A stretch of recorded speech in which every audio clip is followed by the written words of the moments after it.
नमस्कार दोस्तों, स्वागत है आपका हमारे YouTube channel Mahasu coaching classes में।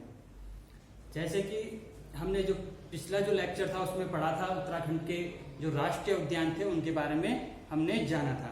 मैंने आपको बताया था कि उत्तराखंड में जो राष्ट्रीय उद्यान है वो राष्ट्रीय उद्यान उनकी जो संख्या है वो 6।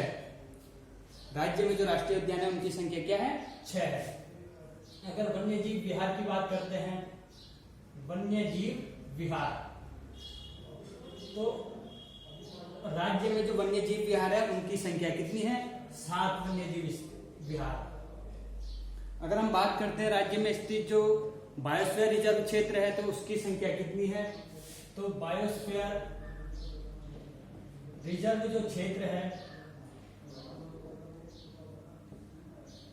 वो उत्तराखंड में 1 है। और अगर जो संरक्षित आरक्षण स्थिति है उसकी अगर हम बात करते हैं तो जो आरक्षित है, संरक्षण आरक्षित, उनकी अगर संख्या की बात करते हैं तो वो 4 है। राष्ट्रीय उद्यान 6 है जिनके बारे में हमने पिछला लेक्चर था उसमें जान लिया था।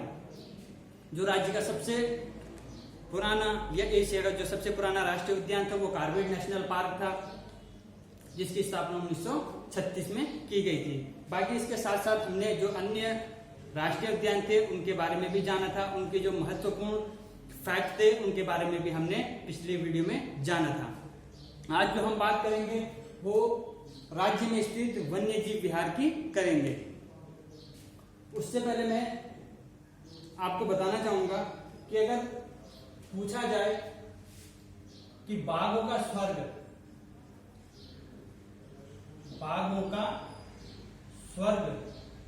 किसे कहा जाता है? बाघों का स्वर्ग किसे कहा जाता है? तो कार्बेट नेशनल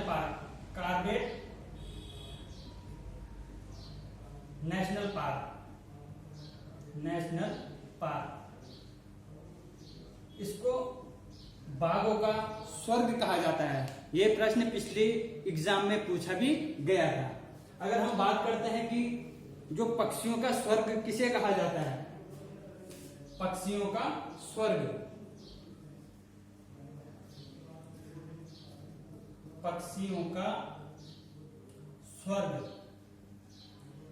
अगर पक्षियों के स्वर्ग की बात करते हैं कि किसे कहा जाता है तो वो है सोना नदी वन्य जीव विहार, जिसकी जो स्थिति है वो पौड़ी जनपद में स्थित है। तो पक्षियों का स्वर्ग कहा जाता है सोना नदी वन्य जीव विहार। अगर ऐसी पूछा जाए कि जो औषधियों का समृद्ध क्षेत्र है वह किसे कहा जाता है? औषधियों का समृद्ध क्षेत्र किसे कहा जाता है? तो वो गोविंद राष्ट्रीय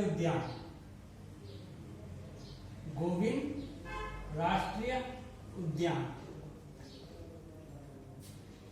औषधियों का समृद्ध क्षेत्र कहलाता है। जो गोविंद राष्ट्रीय उद्यान है इसकी अगर हम स्थिति की बात करते हैं तो इसकी स्थिति उत्तरकाशी जनपद में है और इसकी स्थापना जो है 1980 में की गई थी। तो ये 3 चीज आपको ध्यान में रखनी होगी कि बाघों का स्वर्ग कार्बेट नेशनल पार्क, पक्षियों का स्वर्ग सोना नदी वन्य जीव विहार, और समृद्ध औषधियों का जो क्षेत्र है वो किसे कहा जाता है? तो गोविंद राष्ट्रीय उद्यान। तो अब बात करते हैं जो राज्य में स्थित वन्य जीव विहार है। ये कुछ एडिशनल चीज थी जो मैंने आपको बताई थी।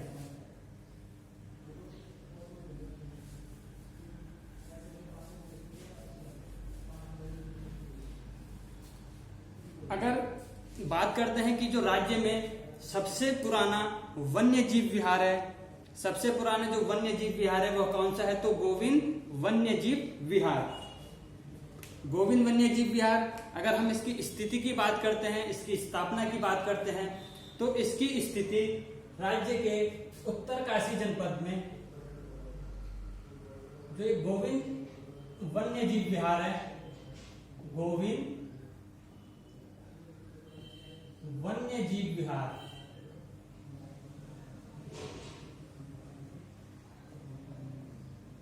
गोविंद वन्यजीव विहार की स्थिति उत्तरकाशी जनपद में है। अगर हम इसकी स्थापना की बात करते हैं तो इसकी स्थापना 1955, स्थापना इसकी 1955 में इसकी स्थापना की गई थी। यह राज्य का पहला वन्यजीव विहार है। अगर हम इसके क्षेत्रफल की बात करते हैं तो इसका क्षेत्रफल 486 वर्ग किलोमीटर, इसका जो क्षेत्रफल है वो 486 वर्ग किलोमीटर है। इसकी स्थापना 1955 में, स्थिति इसकी उत्तरकाशी जनपद में, और इसका क्षेत्रफल 486 वर्ग किलोमीटर।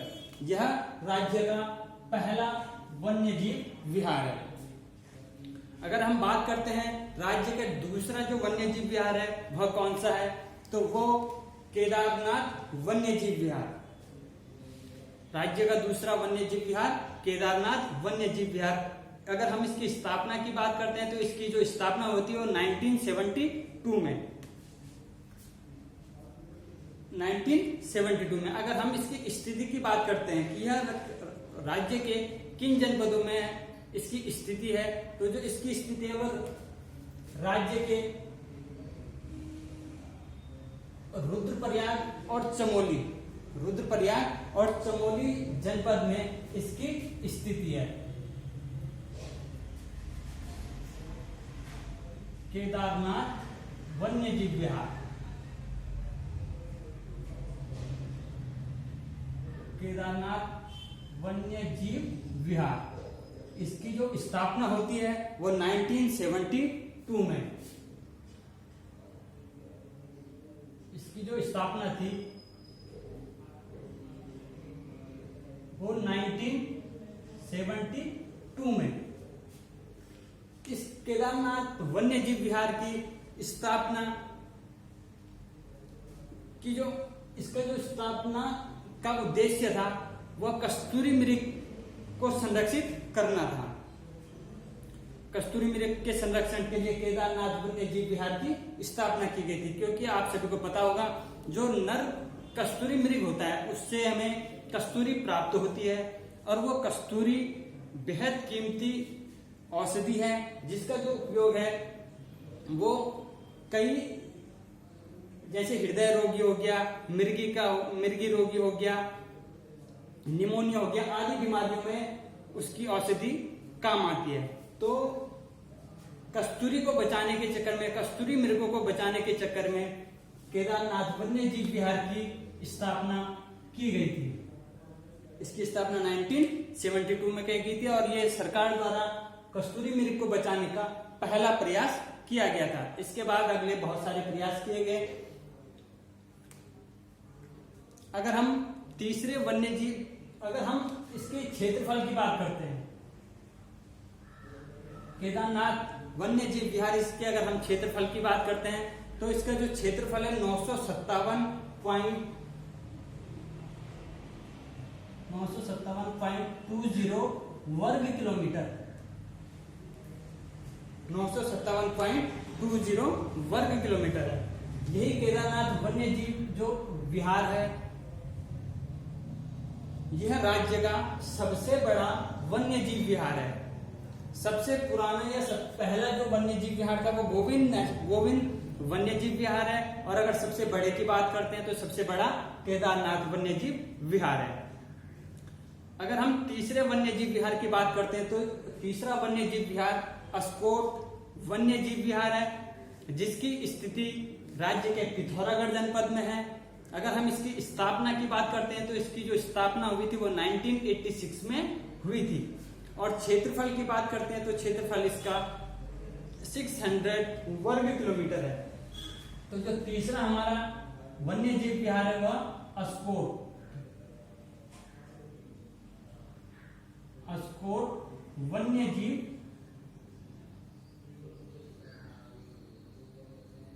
विहार, इसकी अस्कोट वन्यजीव विहार की स्थिति राज्य के पिथौरागढ़ जनपद में है। अगर हम इसकी स्थापना की बात करते हैं, इसकी स्थापना, तो इसकी स्थापना होती है 1986 में, 1986 में। और उत्तराखंड राज्य में सर्वाधिक कस्तूरी मृग वाला जो राष्ट्रीय उद्यान हो या वन्य जीव विहार हो, अगर हम वन्य जीव विहार की बात करते हैं तो सबसे ज्यादा जो कस्तूरी मृग पाए जाते हैं वो अस्कोट वन्य जीव विहार में पाए जाते हैं। सबसे ज्यादा वन्य जीव विहार में जो कस्तूरी मृग पाए जाते हैं वो अस्कोट वन्य जीव विहार में पाए जाते हैं। अगर हम राष्ट्रीय उद्यान की बात करते हैं कि राष्ट्रीय उद्यान, किस राष्ट्रीय उद्यान में सर्वाधिक जो है कस्तूरी मृग देखने को मिलते हैं, तो वो आपका फूलों की घाटी है। फूलों की घाटी में सर्वाधिक मात्रा में जो है कस्तूरी मृग देखने को मिलते हैं। इसकी स्थिति पिथौरागढ़ जनपद में, स्थापना इसकी 1986 में की गई थी। और अगर क्षेत्रफल की बात करते हैं तो इसका जो क्षेत्रफल है वो 600 वर्ग किलोमीटर। इसका जो एक्चुअल क्षेत्रफल है वो 599 यानी कि 599.93 वर्ग किलोमीटर है, इसीलिए मैंने इसको सीधे 600 वर्ग किलोमीटर लिखा है। अगर हम हमने बात करी तीसरे वन्यजीव विहार की, अगर हम चौथे वन्यजीव विहार की बात करते हैं कि राज्य का जो चौथा वन्यजीव विहार था वह कौन सा था, तो वह सोना नदी वन्यजीव विहार है, जिसकी जो स्थिति है वो राज्य के पौड़ी जनपद में है। और अगर हम इसकी स्थापना की बात करते हैं तो जो इसकी स्थापना हुई थी वो 1987 में की गई थी। सोना नदी वन्यजीव विहार, इसकी स्थिति पौड़ी जनपद में, स्थापना 1987 में की गई थी। तो जो राज्य का चौथा है, चौथा वन्यजीव अभ्यारण्य या वन्यजीव विहार सोना नदी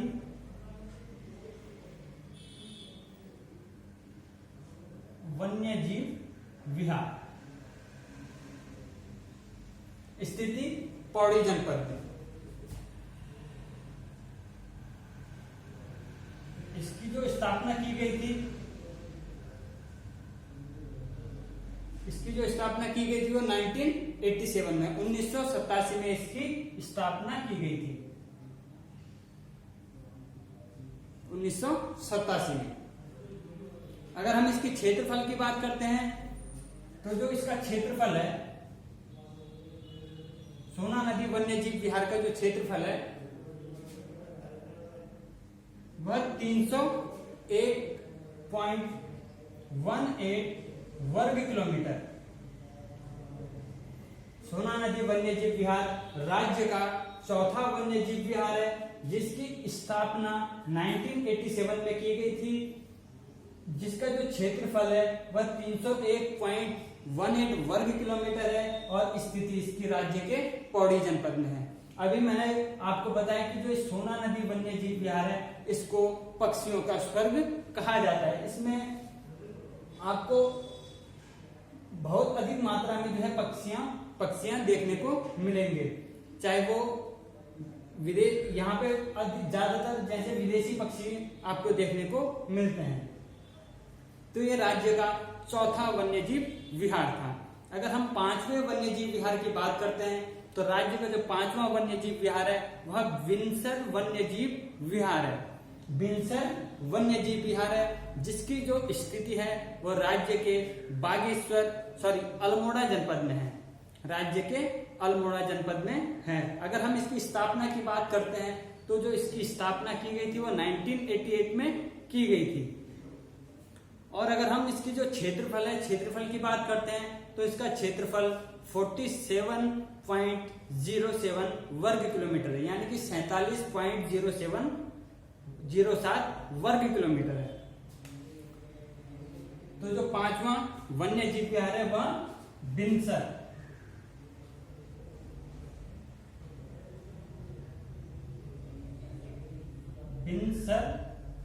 वन्यजीव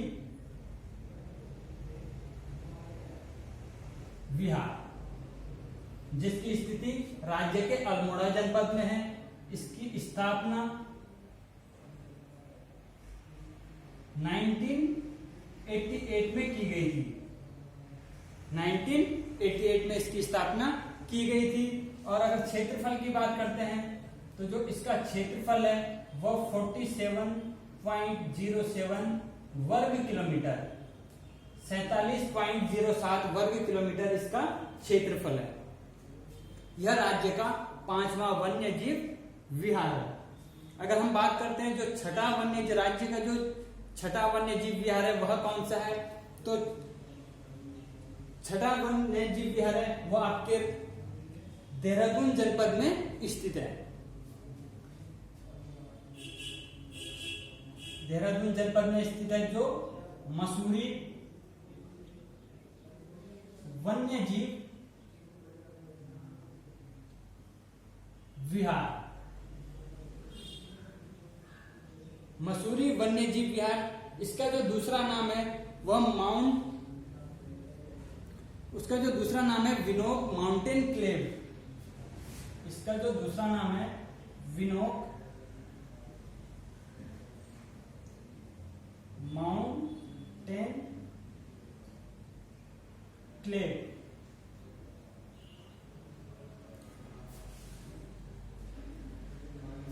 राज्य का जो छठा वन्यजीव विहार है वह राज्य के देहरादून जनपद में स्थित है, जिसका नाम मसूरी वन्यजीव अभ्यारण्य है, या इसका जो दूसरा नाम है वो विनोक माउंटेन क्लेव इसका दूसरा नाम है। अगर हम इसकी स्थापना की बात करते हैं तो इसकी जो स्थापना की गई थी वह 1993 यानी कि 1993 में इसकी स्थापना की गई थी।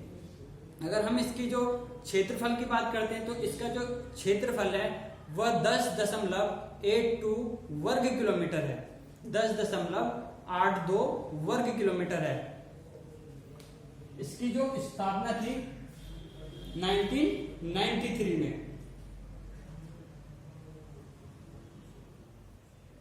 मसूरी वन्यजीव विहार जिसकी जो स्थापना की गई थी वह 1993 में की गई थी। अगर हम इसके क्षेत्रफल की बात करते हैं तो इसका जो क्षेत्रफल है वो 10.82 वर्ग किलोमीटर, 10.82 वर्ग किलोमीटर। स्थापना 1993 में, क्षेत्रफल 10.82 वर्ग किलोमीटर, जो कि राज्य का सबसे छोटा, राज्य का जो है सबसे छोटा वन्यजीव विहार कौन सा है, तो वो मसूरी वन्यजीव विहार है। सबसे बड़ा वन्यजीव विहार तो केदारनाथ वन्यजीव विहार है, सबसे छोटा मसूरी वन्यजीव विहार। और जो राज्य का अंतिम जो वन्यजीव विहार है, 7वां जो वन्यजीव विहार है, उसकी अगर हम स्थिति की बात करते हैं तो उसकी स्थिति राज्य के 2 जनपदों में है, चंपावत और नैनीताल में। जो 7वां वन्यजीव विहार है उसका जो नाम है नंधौर वन्यजीव विहार, नंधौर वन्यजीव विहार। जो अंतिम वन्यजीव विहार है नंधौर वन्यजीव विहार, अगर हम इसकी स्थिति की बात करते हैं तो यह राज्य के 2 जनपदों में इसका विस्तार है। पहला आपका नैनीताल और दूसरा चंपावत, इन 2 जनपदों में इसका विस्तार है। अगर हम इसकी स्थापना की बात करते हैं तो इसकी जो स्थापना होती है, स्थापना 2012 में इसकी स्थापना की गई थी। अगर हम इसका क्षेत्रफल की बात करते हैं, नंधौर वन्यजीव विहार के जो क्षेत्रफल है वह 269.95 वर्ग किलोमीटर, यानी कि 269.95 वर्ग किलोमीटर इसका क्षेत्रफल है। और जो यह नंधौर वन्यजीव विहार है यह राज्य का सबसे नवीनतम वन्यजीव विहार है, नवीनतम वन्यजीव विहार। सबसे पुराना गोविंद वन्यजीव विहार जिसकी स्थापना 1955 में उत्तरकाशी जनपद में की गई थी। सबसे नया जो वन्यजीव विहार है नंधौर वन्यजीव विहार, इसकी स्थापना 2012 में की गई थी और जो इसका विस्तार है वो नैनीताल तथा चंपावत जनपद में फैला हुआ है। तो मैंने आपको उत्तराखंड के जो वन्य जीव विहार थे इनके बारे में भी बताया। जो मेन फैक्ट थे वो सभी मैंने आपको बताया कि जो राज्य का सबसे बड़ा वन्य जीव विहार वो केदारनाथ वन्य जीव विहार, राज्य का जो सबसे छोटा वन्य जीव विहार वो मसूरी वन्य जीव विहार, राज्य का सबसे पुराना वन्य जीव विहार कौन सा है तो वो गोविंद वन्य जीव विहार जो राज्य के उत्तरकाशी जनपद में स्थित है। और अगर हम सबसे नया वन्य जीव विहार की बात करते हैं तो वो नंधौर वन्य जीव विहार है। पेपरों में अक्सर यही पूछा जाता है, या तो इनकी स्थिति के बारे में पूछा जाता है कि जैसे पूछा जाए अस्कोट वन्य जीव विहार राज्य के किस जनपद में स्थित है, या अगर हम इसकी स्थापना के बारे में पूछा जाता है कि इसकी स्थापना कब की गई थी। तो जो यहाँ की जो भी एडिशनल चीजें थी वो सभी मैंने आपको यहाँ पे बता दी है। अब जो हम हमारा अगला लेक्चर होगा उसमें हम पढ़ेंगे कि जो राज्य में संरक्षण आरक्षित की है उनके बारे में पढ़ेंगे, जो बायोस्फीयर रिजर्व क्षेत्र है उनके बारे में पढ़ेंगे, और जो राज्य का उच्च स्तरीय प्राणी संस्थान है उसके बारे में हम अगली वीडियो में पढ़ेंगे। आज के लिए बस इतना ही। आशा करता हूं कि आप सभी को ये वीडियो पसंद आई होगी। आप कमेंट करके अपने सुझाव जरूर दें। आज के लिए बस इतना ही। धन्यवाद।